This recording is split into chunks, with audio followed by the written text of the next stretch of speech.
Hey y'all, welcome back to Strictly Homicide Podcast. I'm your host, Nikki T, and we'll be going back to the Rushed Execution series for Part 6, The Case of Kenneth Williams. If this is your first time listening to the podcast, I recommend starting on Episode 18, Part 1. I want to take a moment to make a correction on Episode 23 and 24, Jack Jones. There was information I read during my research that said his middle name was Henry, which is incorrect. Jack's middle name was Harold. I apologize for that. Before we get into the case, please take a small moment to hear a promo from one of my favorite shows, Murder and Such. I will be referencing an episode, so I want to share the promo first.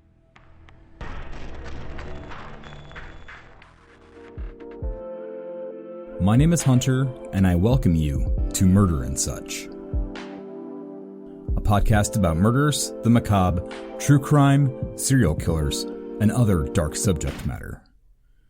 Join me for the first 50 episodes where my co-host and I discuss some of the most well-known cases and some you've probably never heard of.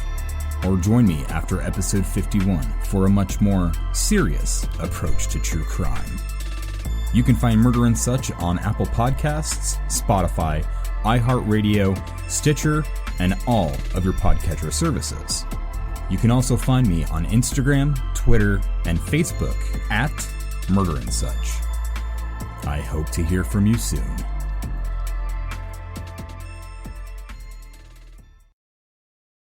On deathpenaltyinfo.org, they posted the results of a Gallup poll from October 2019 that says 60% of Americans prefer life sentences to capital punishment. Some people are against it for policy reasons, and some for moral reasons, regarding it as inhumane.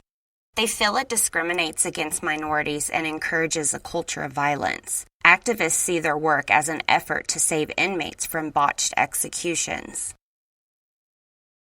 In the United States federal system, the final decision to seek capital punishment comes from the U.S. Attorney General. On the state's level, local prosecutors have the final say, with no involvement from the state attorney general.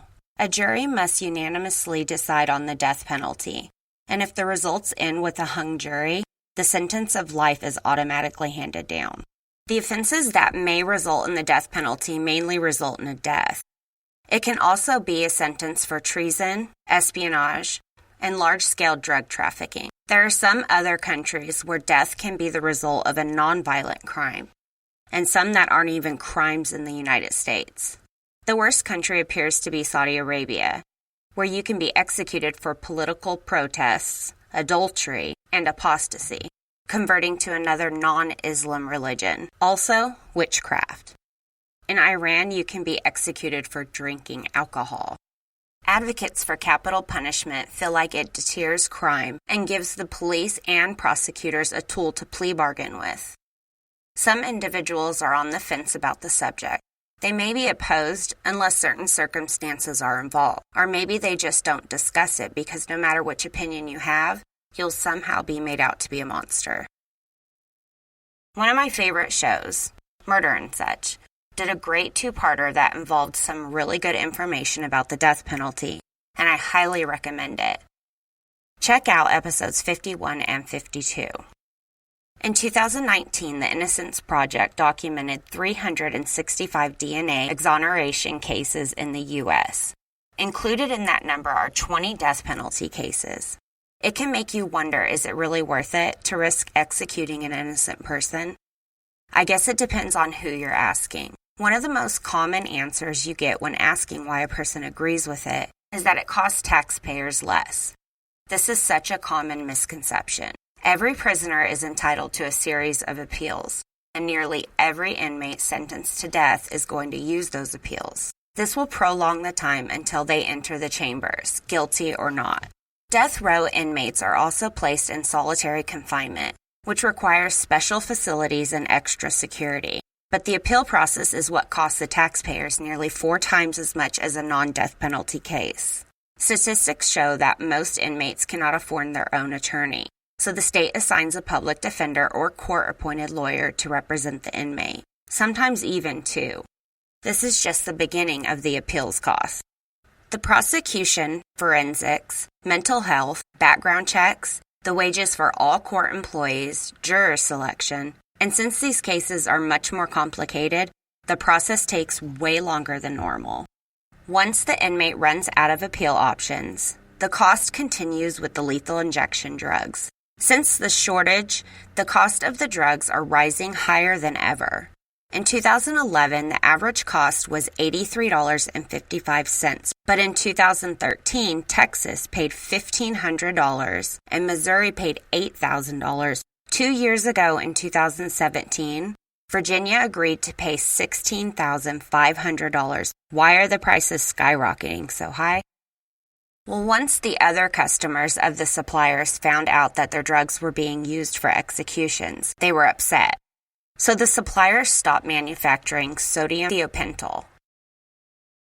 In January 2011, the main U.S. supplier announced that they would no longer manufacture the drug to prevent it from being used to put prisoners to death, and then the others followed behind them. The states were left scrambling to find replacement manufacturers. Some used companies overseas until they stopped manufacturing to the U.S. Many will blame the activists. During a U.S. Supreme Court debate in 2013, a judge accused the activists of pursuing a guerrilla war, causing suppliers to cut off the prisons. During this year, Arkansas rewrites its execution protocols and passes a new law that gives the suppliers of the drugs privacy, not requiring Arkansas to share any information. In 2015, Arkansas Attorney General made an announcement that now they had the drugs that they needed to carry out executions. At this time, 35 men sat on Arkansas death row. Midazolam. It's normally used to ease anxieties before anesthetics, before a minor medical procedure. Doctors do not recommend the drug to be used for major surgeries or execution because it does not work as effectively, but the low cost makes it a popular choice. With the use of midazolam came botched executions. Some inmates gasped for air, sat up, spoke, and even moved around for more than 10 minutes. The drug is not balanced against the conditions. So if someone is hyperacute and hyperaware, the drug will not complete anesthetics, not on its own. Governor Hutchinson set an execution date for 8 inmates between October 2015 and January 2016. Death row attorney Jeff Rosenweig filed a lawsuit challenging the 2013 supplier privacy law. The Arkansas Supreme Court imposed a stay on executions while they evaluated the law. In 2016, they would uphold that law. During this time, 2 pharmaceutical companies went to a federal judge asking to prevent Arkansas from using their drugs during the execution. They think that Arkansas obtained their drugs from a supplier not on the approved list. In February 2017, Arkansas would reach a few bumps in the road when they first realized that the one drug that they did have was about to expire. So the governor announced that 8 inmates are scheduled to be executed in April. The 8 inmates that were scheduled are Bruce Ward and Don Davis. They were scheduled to be executed on April 17, 2017. Their cases were discussed in episode 18 and 19.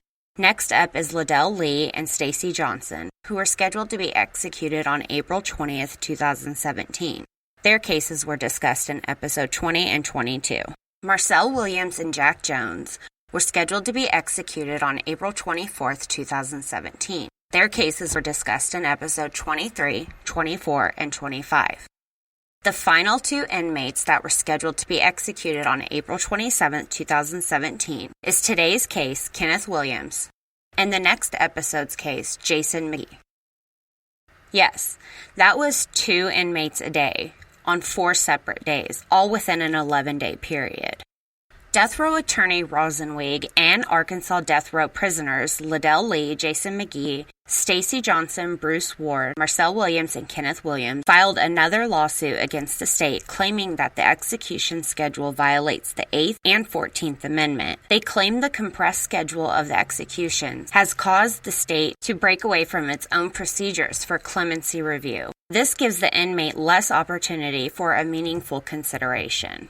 The attorney was quoted saying, "Our lawsuit is over being entitled to know where the drugs are from. They're declining to say where they got it from. Of course, the issue there is that first, we are constitutionally entitled to have that information to determine whether it's from a reputable place or some fly-by-night dealer. And the second thing is that it's part of the settlement agreement from the lawsuit from 2 years ago. The state is asserting that their obligation has expired, and we're saying no, it has not."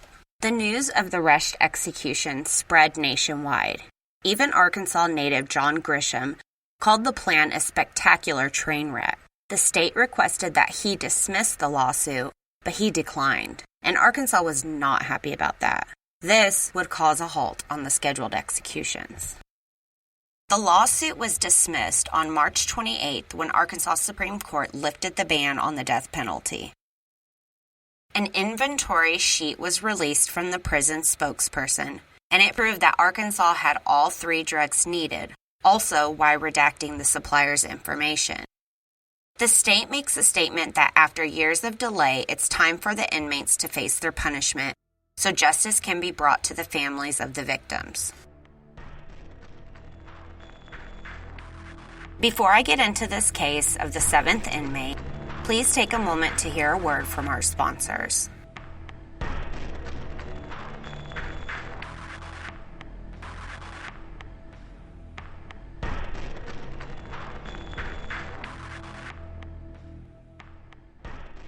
Nicky Hurd was known as Nicky to friends and family. She was described as a beautiful, darling angel. She was very loved. She was born in Fort Worth, Texas in 1979.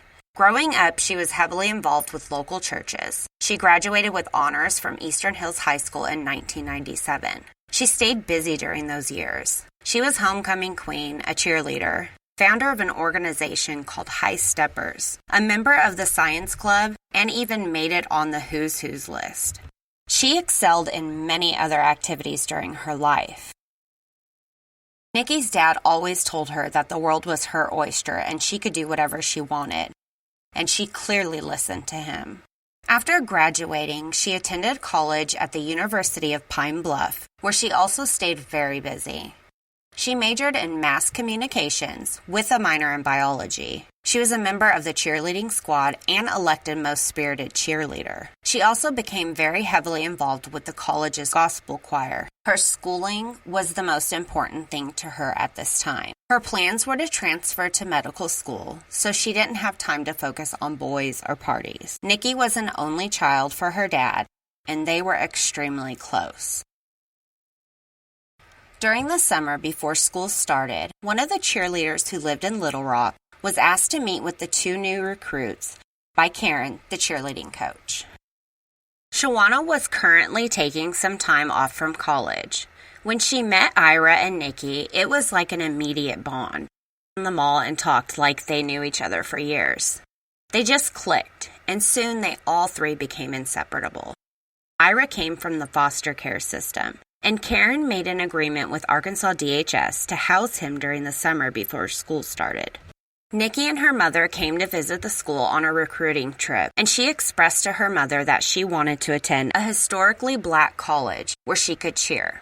When she met with the coach Karen, she offered Nicky a cheerleading scholarship, so Nicky came to Pine Bluff early to attend the cheerleading camp. Karen offered to let Nicky stay there, so Ira and Nicky became like siblings. They bonded right away. He referred to her as the perfect sister. She was always smiling at everyone, and she had a smile that no one could forget. Karen and Nicky became so close that she was like a daughter to her, and Karen didn't have any children of her own. Soon Karen would become very protective of Nicky, and once Nicky started to move into her dorm room, Karen was heartbroken. Not long after, Nicky broke her arm in a cheerleading accident, so she would actually need to stay with Karen for help.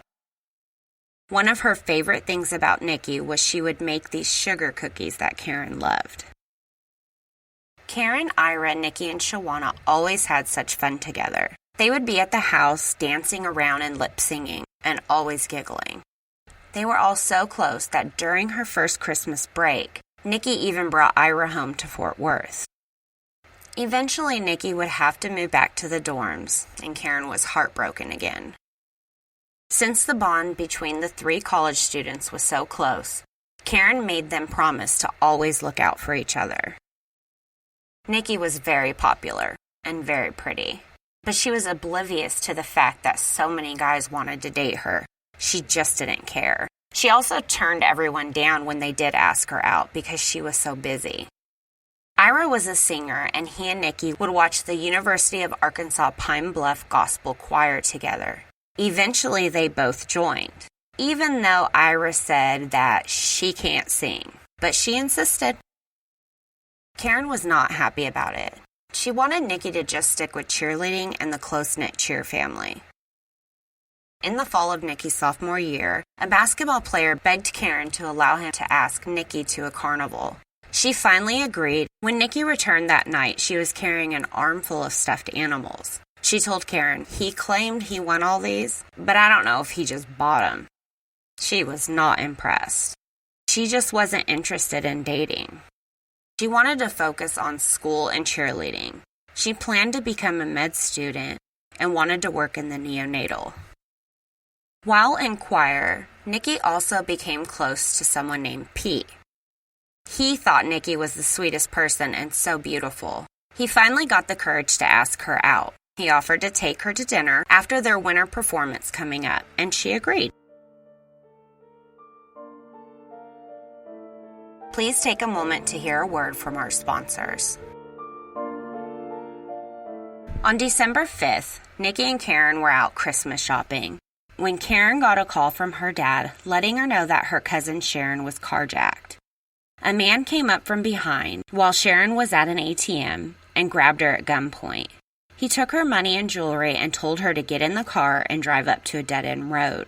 He would then leave her there and take off with her car. The criminal was not found, but the car was found burning on Hazel Street. Everyone in the area was shook. About a week later, it was time for the winter choir performances and Pete and Nicky's date.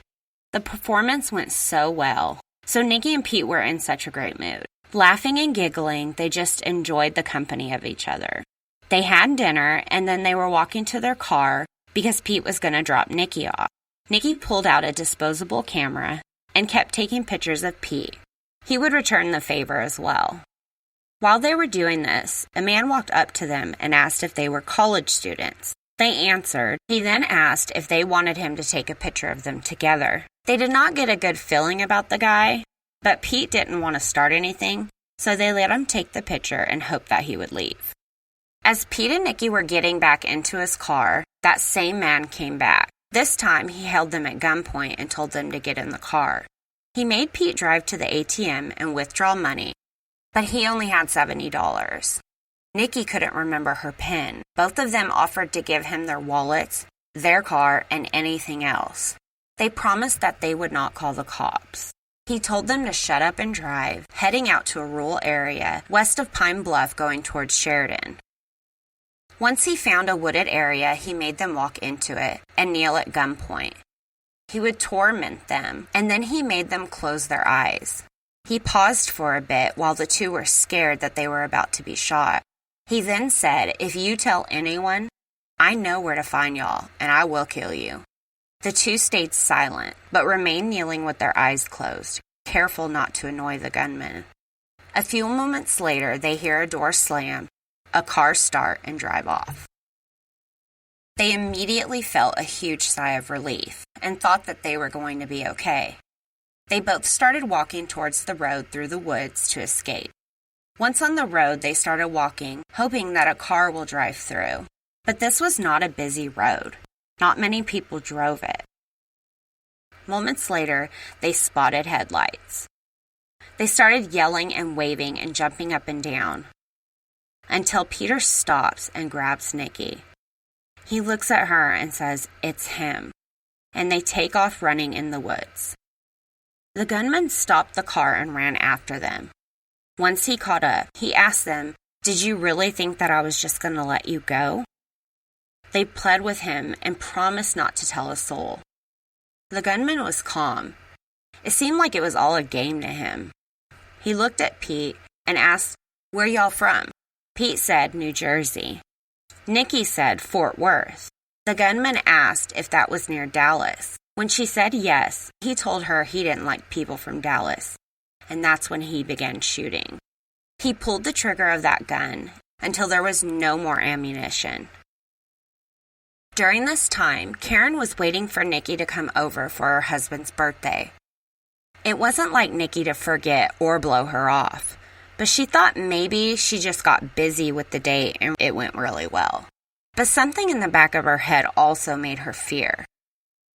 After all, she was extremely protective over Nicky. Back in the woods, Peter gathered enough energy to get up and run to the road again in hopes of seeing a car. 2 people drove up in a truck and saw Peter waving them down. These were the only 2 people who ever really drove on this road, so it's a good thing that they were there. When they stopped, Pete was telling them, "My friend is shot and she's in the woods. We were both shot. You have to save her." One of the guys looks and tells him to sit in the truck while he goes to look for this young man's friend. Once they located Nicky, he carried her to the truck and rushed them to the closest hospital. Nicky was shot in her head, her side, and her knee. She was still hanging on, but not by much. She was not able to breathe on her own. Pete was in serious condition in ICU, but stable enough to be interviewed by detectives. When Nicky's dad was contacted, he took the very first flight into Little Rock.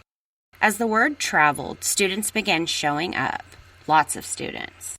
Karen remembers seeing so many students in the hall. During the questioning, Pete was able to describe the man well enough that a composite was drawn. The police put out an alert for a man resembling the composite and Peter's car. Nicky's father arrived and went to sit by her side. Once he spoke with doctors, he realized that he was about to have to make the hardest decision of his life. He said it would be selfish of him to make her live on life support. He let Nicky's mom know that it was time for them to say goodbye and let her go. She agreed. Nicky's father was able to hold her as his only baby girl left this world. I want to take a moment to hear a word from our sponsors before digging into the investigation.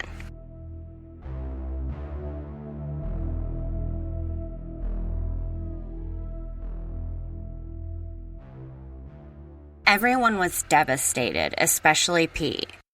Once he was well enough to take the police to the crime scene, he did. He went over everything he could with them. The car was still missing, though. They had no leads from the composite, and there was no physical evidence found. People were not happy, the community was scared, and those who loved Nicky wanted justice. Not long after, the police received a call about a car on fire in a ditch. They arrived to find Peter's car. They began knocking on the doors of the homes and apartments nearby. One of the residents said she came home from work Sunday morning and everyone was watching the fire. She said she noticed one of the residents was not there, so she knocked on his door and told him. She let him know that there was a car on fire and they didn't know who it belonged to. She said he didn't seem to care at all and told her to leave. The police asked which apartment he lived in and if she knew his name. She told them that his name was Kenny and pointed to his apartment. Police showed her the composite drawing and asked if he looked like that. She said yes, there was a resemblance. The detectives began looking into the apartment when they discovered that Kenneth Williams lived there with someone else. They decided to show up and ask to search the home, and the other person who lived in the apartment gave them permission. During this time, a wallet was located, and inside the wallet they found Miss Sharon's information, the woman who was carjacked weeks earlier. Now that they had a name, they were able to pull one of Kenneth's booking photos and took it to Miss Sharon. She knew immediately that that was the guy who carjacked her at gunpoint.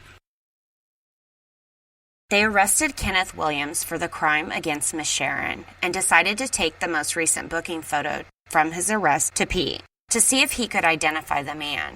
As soon as Pete got a good look at the photo, he immediately freaked out. He was so afraid he began hyperventilating. But through that, he was able to tell the detectives, yes, that's him. Since Kenneth was already being held for the crime against Miss Sharon that occurred on December 5th, he will now be facing even more charges for the crimes against Nicky and Pete. Not only will Nicky get justice, but Pete was able to make a full recovery and agreed to testify. On August 26, 1999, Kenneth was found guilty for aggravated robbery, theft of property, kidnapping, and arson. He received a total of 21 years in prison. And on September 15, 1999, Kenneth Williams was found guilty for capital murder, attempted murder, 2 counts of kidnapping, 2 counts of aggravated robbery, 2 counts of theft of property, arson, and was sentenced to life in prison without the possibility of parole. Everyone was happy to see him removed from society. So when he escaped from prison not even a month later, on October 3, 1999, the community would be in fear of Kenneth Williams again. While he was incarcerated in the Cummins unit, he hid behind a slop tank on a garbage truck that contained food waste for the hogs living on the prison grounds. He made his way across the county to the home of Cecil Boren. Cecil was 57 years old and lived with his wife. He adored his grandchildren. Cecil was a gardener, and he loved working in his garden. That's exactly what he was doing when Kenneth Williams arrived at his home. Cecil worked at the prison as a warden at one time. Once he was retired, he lived on his farm with his family, not far from the prison. Kenneth shot Mr. Boren and drug his body to a bayou nearby. He then stole his money, his clothes, guns, and his truck. The state police released the information, and they were now looking for Mr. Boren's truck. The following day, it would be cited in Missouri, but Kenneth wasn't giving up that easy. He led the police on a high-speed chase, resulting in an accident and his arrest. Unfortunately, the accident also resulted in the death of a young father from the Springfield, Missouri area. 24-year-old Michael Greenway was driving his work truck delivering water when Kenneth Williams crashed into him. Mr. Greenway was a husband and a father of a 5-year-old girl. His wife was pregnant at the time with twin boys. They were so excited about the twins that they had names picked out already, Dylan and Joseph. He was such a devoted family man who adored his children. He worked for Culligan's for many years, starting in his teens. A coworker remembered Mr. Greenway telling him that he was afraid that if his wife drove, she would get into an accident, which made it so much more heartbreaking. Kenneth was brought back to prison, and on August 20th, 2000, he was guilty of capital murder, aggravated robbery, escape, and this time he was sentenced to death. While sitting on death row, Kenneth wrote a letter stating that he became a born-again Christian and confessed to killing 36-year-old Jarrell Jenkins on the same date that he killed Nicky. He asked for forgiveness for the crimes that he committed and used the excuse that he was robbing someone to pay his rent. He said when he left Nicky and Pete, a relentless voice whispered to him, "Aren't you a bit curious how it feels to kill someone?" He started getting paranoid because he knew that they saw his face, afraid that he would get caught and go to jail. That's when he made the choice to return to where he left them and murder them. He said that he murdered them when he was high as a kite and beyond feelings. So before he kidnapped Nicky and Pete, he robbed 36-year-old Jarrell Jenkins and then shot him twice in the chest and left him in a ditch. His 5 children would now grow up without a father because Kenneth was high as a kite and needed rent money. A young boy discovered Mr. Jenkins' body in a ditch while walking to school. Mr. Jenkins brings the number of victims to 4 innocent lives taken for selfish reasons. The selfishness did not stop there. He continued to file motions and appeals for years to follow. His defense presented family members as witnesses to testify Kenneth's troubled upbringing. His father was abusive, his mother was absent, and they both had a bad alcohol and drug problem. Kenneth was committed numerous times and saw therapists for his learning disabilities and mental health. The victims' families continued to suffer. On August 9, 2002, he filed a 10-page petition asserting several claims, including ineffectiveness of counsel, based on trial counsel's failure to submit evidence of mental retardation. And the court granted him funds to hire an expert. Kenneth's attorney hired Dr. Weinstein. He found that he had 19 different emotionally damaging factors. During his interviews with family members, the extreme economic deprivation was brought up. His mother spoke about their home being infested with roaches and rats. The utilities were rarely on, and they struggled to find food to eat. Alcoholism and domestic violence was in the family history for years. His father was a coke addict, and he would have Kenneth hit his joints at the age of 6. He was abusive, often leaving welts and bruises on his wife and kids. He would slap their mother around in front of them, push her, hit her with a closed fist, and body slam her on the ground. There were a few big incidents that occurred in front of the kids. He cut her across the stomach once and even kidnapped her at gunpoint and held her captive. They presented years of low IQ results ranging from 68 to 84, 84 being the highest at age 8. His sister stated that he never talked as a child. He was quiet and got into drugs very early on. His mother said at the age of 4, he was hospitalized for viral meningitis. It was brought up that this has a potential of causing brain damage. Kenneth also stated that he was gang raped at the age of 9. Kenneth stated that the reason he attacked Nicky was because, quote, "Having been taken advantage of in this manner, I grew up bitter and angry. I was guilt-ridden." During the evidentiary hearing on September 8, 2005, his attorney informed the court that after the testing on Mr. Williams was done, they would not be pursuing either of the two claims based on his intellectual disability. They continued to attempt to appeal the sentencing of the death penalty, and in 2009, Williams argued that it was the prison's fault for him escaping because they failed to prevent his escape. He argued that it was a mitigating factor in the penalty phase of his trial, and that he was improperly denied funding for a corrections expert to testify regarding the prison's negligence. The court ruled that the testimony was not a mitigating factor and denied the requested funding. First, Williams was scheduled to be executed on January 14, 2016, but his execution was stayed, along with several others, by a judge with the Pulaski County Circuit Court, due to legal challenges regarding the execution drugs. The following year in February, his new scheduled execution date of April 27, 2017 was announced. Kenneth spent close to 10 years in prison, and he became an ordained minister to the other death row inmates. During his clemency hearing, he said that he was not afraid to die.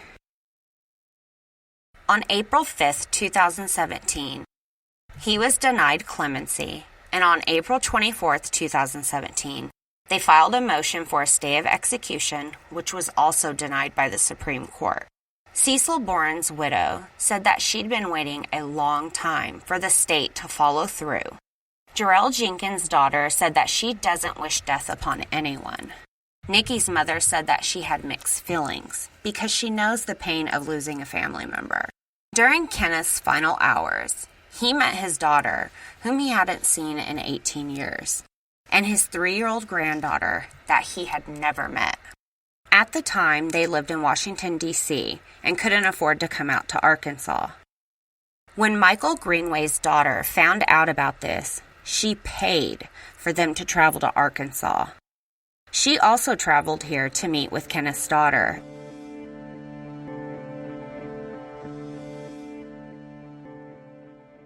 Hi, my name is Kayla. It's nice to meet you.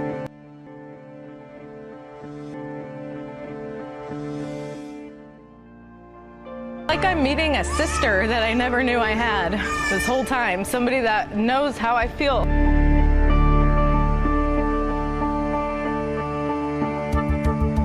I'm just so excited, and I just want to have the right words to say for Jasmine, to support her and to help her. I was in shock. I was shaking. She just gets to see her dad, and she gets those memories. I think it will just show her that people can have unconditional love for you. You can bring a beautiful thing out of any situation.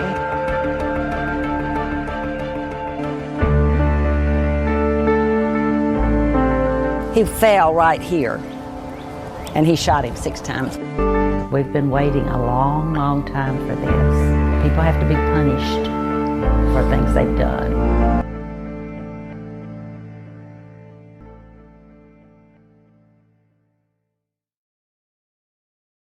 She said she misses her father every single day, but making this connection will help her find closure. Kenneth, his daughter, and his granddaughter had their final goodbyes the day before his scheduled execution. She was able to read him the email from Kayla, Michael Greenway's daughter, which also said that they forgave him. She said he broke out in tears. He told her, tomorrow, no matter what happens, he will at least be more at peace now knowing that he was able to see his daughter and his granddaughter.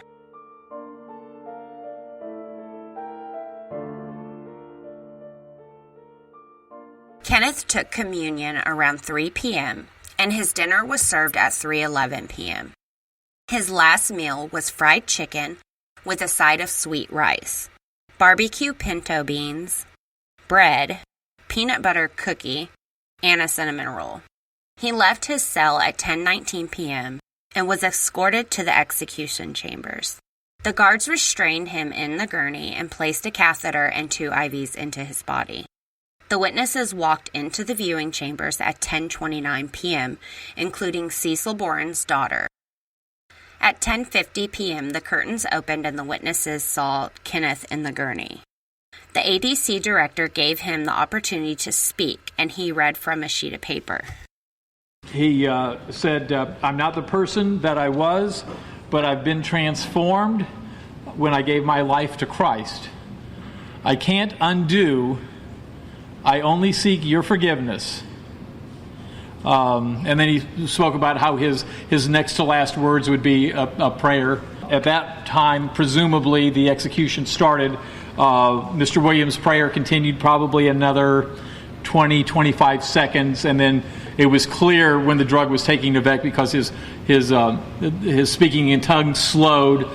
He reverted to English and said, the words that I speak will forever, and then it just faded off. At 10:55 p.m., witnesses heard Kenneth breathing loudly. His body jerked 15 times for about 15 seconds. Then he started to move at a slower rate. His chest went up and down for several minutes like he was coughing, but he wasn't. After having breathed through his nose throughout the execution, his body lurched forward as though we were trying to describe how to describe it. It was like if you're on a bumpy road and you hit a bump and your body gets thrown forward. It happened about 15 times in quick succession. This is about 4 minutes into the execution. This would have been only with the midazolam having been administered. And it took about 15 times, pretty quick succession, maybe no more than 10 or 15 seconds. That slowed another 5 times at a slower rate, and then after, in my notes, I wrote down each time it happened and got to 20, and then it was over.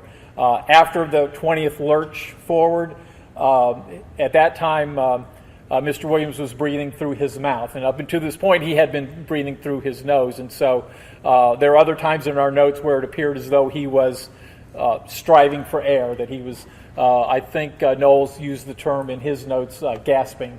At 11:04, he brought in the coroner, and the coroner did the same checks or similar checks.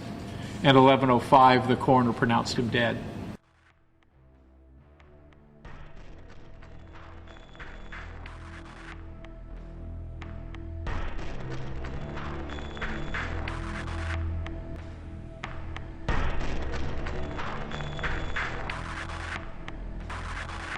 Thank you, everyone, for being patient with me and downloading this episode.